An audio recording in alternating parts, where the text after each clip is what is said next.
What's up, what's up, what's up, my fellow creators? Welcome, guys. I hope you're having a beautifully, phenomenally blessed day. Thank you for joining me for another moment in Topics with Becky. I think this is going to go in the grief series. So before we get into it, guys, please like this video, share this video, subscribe to the channel down below, set that notification bell so you always know when the next video does go live, knowing that that is a great way to energetically support the channel as well as get me connected with your energy so I can get you out any of my videos more resonating towards your situations. I don't know how it works. That's just the way it works, guys. So let's just go with it. I want to thank you to my OGs, my new Gs, and anybody that allows me your most precious asset, your time. It's a pleasure, a blessing, and an honor being here giving you guys these messages. And my prayer is that any of these videos will fall upon your heart in a way that remind you to use your intuition, to use your discernment, to take back your power, and make the decisions that serve your highest journey in this here, now, here moment. Take the path of least resistance, guys. It's not always the quickest path, but it's the simplest path. So let's get into it. This is a really difficult one for me because personally, I have not experienced this, but I've seen it. So I want to take a step back from us grieving the loss of somebody and maybe putting ourselves in the shoes of somebody who knows they have a timeline. And it happens a lot more than we would think. You know, people have been given death sentences by doctors. And I'm not here to be insensitive, okay? I will say it as it comes to me and just know that it is from a very loving place. We're so worried about death as humanity. And I want to take a step back for just a second and remind us all that regardless if you have been given a death sentence by a doctor or not, none of us have tomorrow promised to us. None of us. I'm not promised it. You're not promised it. Susie down the street's not promised it. George over there's not promised it. Nobody is. Even the healthiest of healthy people, they're not promised tomorrow. And so when we live from a place of fear and fearing that end destination, which is truthfully us passing to the next chapter, which is death. If we fear that and we live in that fear, we forget to live.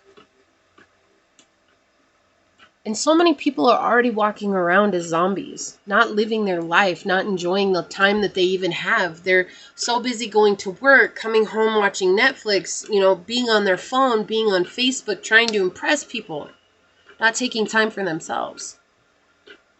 I mean, we're all human, guys. I'm not saying you shouldn't do those things, but what I'm saying is that there is some energy that needs to be drawn away from that so that you guys can spend time with self. What is that? For me, I do yoga. If you guys have watched me for any amount of time, I practice yoga regularly.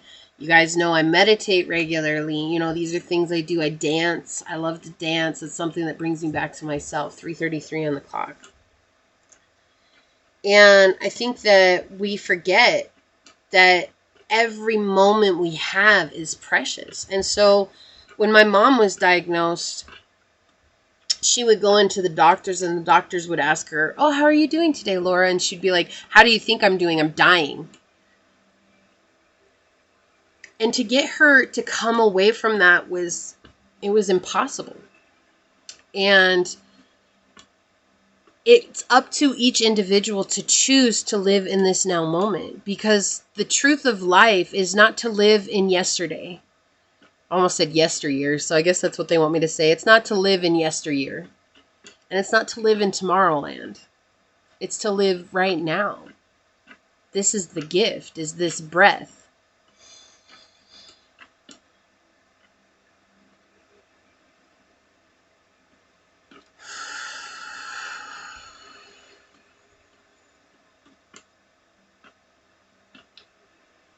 Our minds are amazing things. They are so capable of handling every moment that's been handed to us. And for those of you that may have gotten this sentencing, knowing that it doesn't have to be the end of you. It doesn't have to become who you are. You know, I tried to tell my mom she needed to feel how she felt, and she's like, I do all day. And it's like, when you're so angry and you're taking that anger out on everybody else, you're refusing to let yourself feel it. That's what projection is called. You're taking it out on everybody else around you because you're so afraid to sit with it. I never said it would be easy. And oftentimes, we all find a way to run from those things that scare us, including myself. So, if you guys know somebody who has this, if you guys know somebody who's experiencing this, sometimes it can just help to sit and listen to their fears and how they feel. And remind them that all of us are promised the same thing upon taking our first breath, is that one day we shall take a last breath. And none of us know how long that'll be. My brother didn't make it to 30. My mom didn't make it to 55. She passed away a week before her birthday. Yeah, I have a sister that was miscarried before she ever took her first breath in this life. 2 sisters, actually.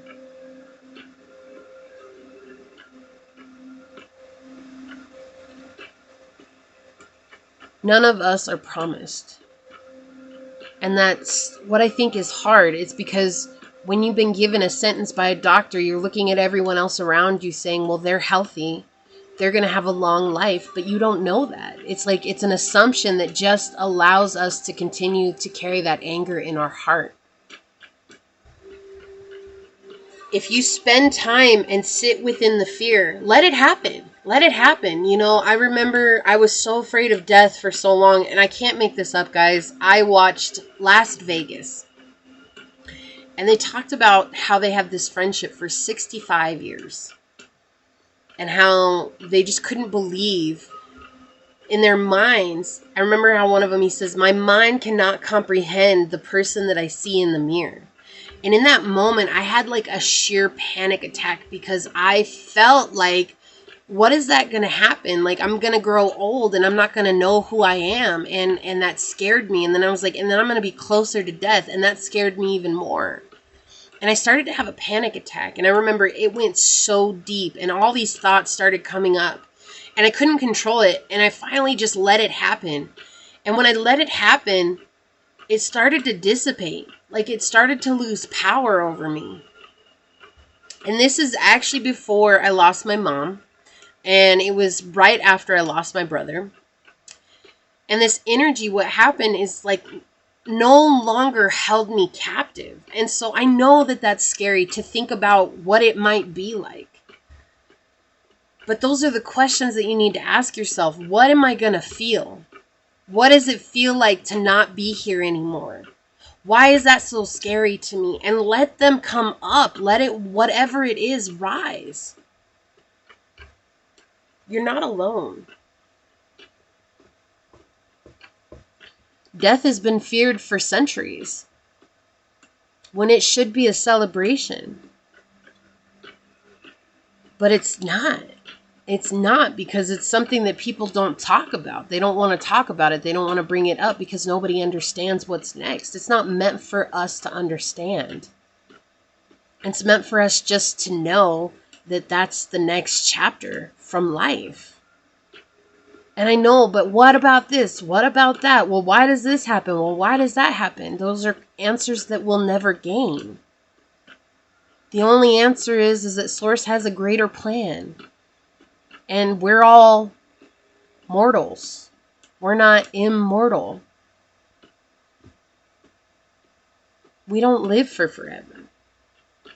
None of us do. We can be immortalized. And maybe that's the fear, is that no one's going to remember you.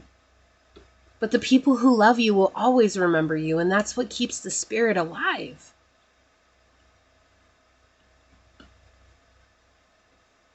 Something that helped me out so much on my own journey is, what do I want people to say about me at my funeral?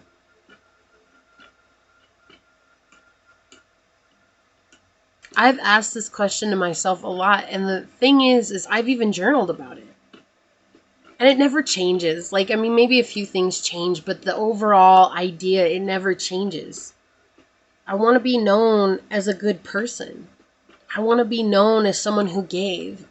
I want to be known as somebody who people looked at and said, you know what, because of you, I didn't give up. So how do I become that? By start being that now. Encouraging others. Remembering that I encourage myself every day. Showing up for myself every day so that I can show up for you. There are days I just want to throw in the towel and resign. And I know that I can't. Because I've come so far. There's no going back now. So I ask this, if you guys want to understand what it is to live, no matter where you're at, no matter if tomorrow is meant to be your last day, or if it's 10 years from now, it doesn't matter. What do you want people to say about you at your funeral? Write it down. Because that will give you an outline for how you will be able to live your life in this now moment. And another way to overcome the fear is by becoming present. Understanding that this is all we have, is this moment.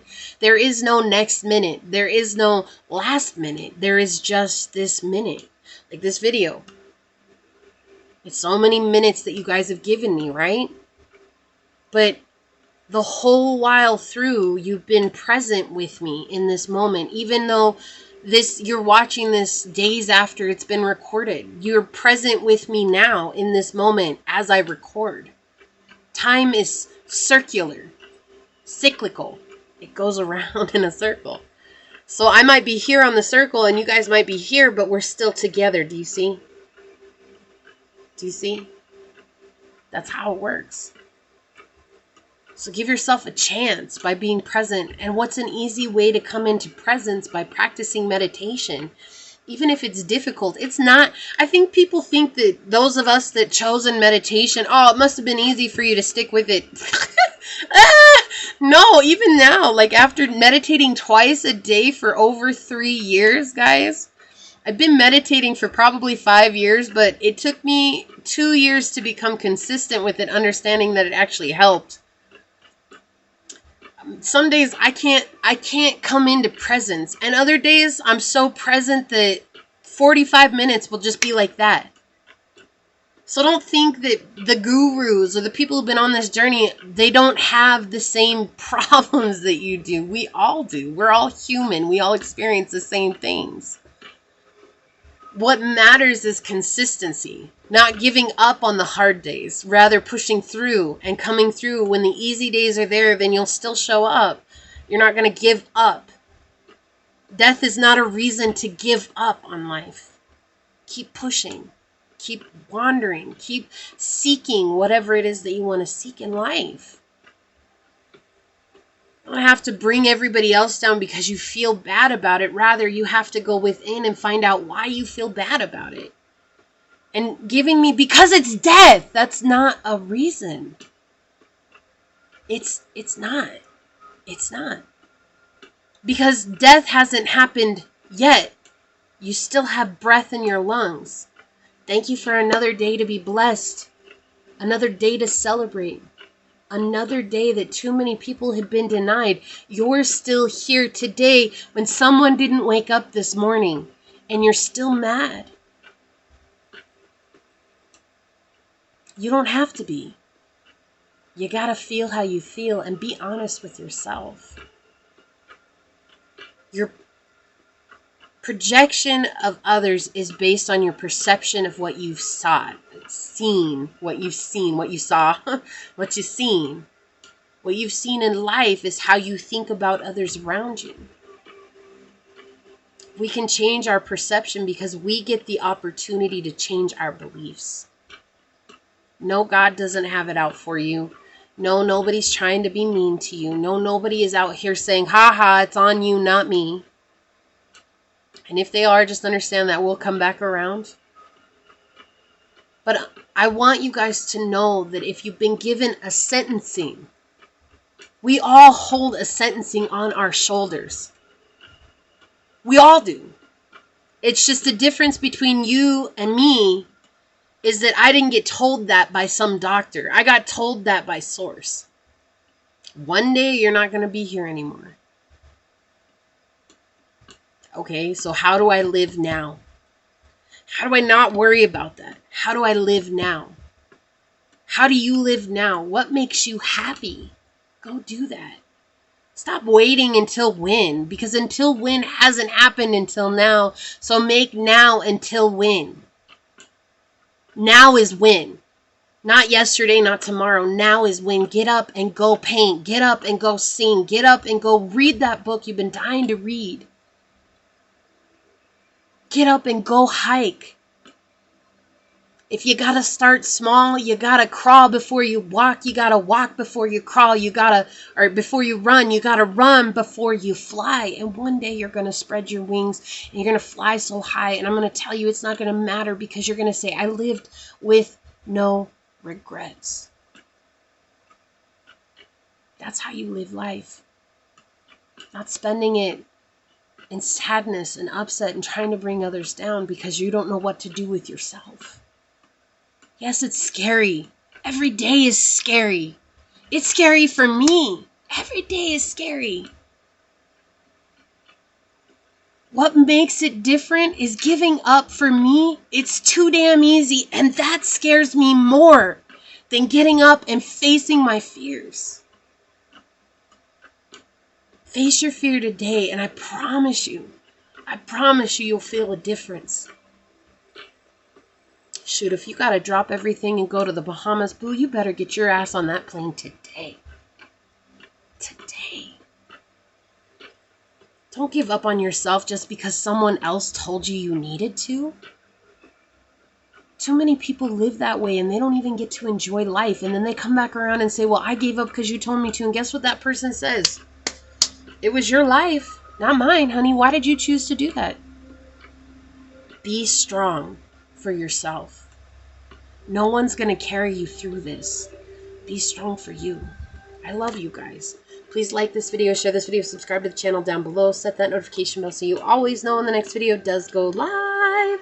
And until next time, go forth boldly, my fellow creators, and courageously find creative ways to rise above in life, laughter, and love. Until we meet each other again, mwah, peace out. I love y'all. Bye.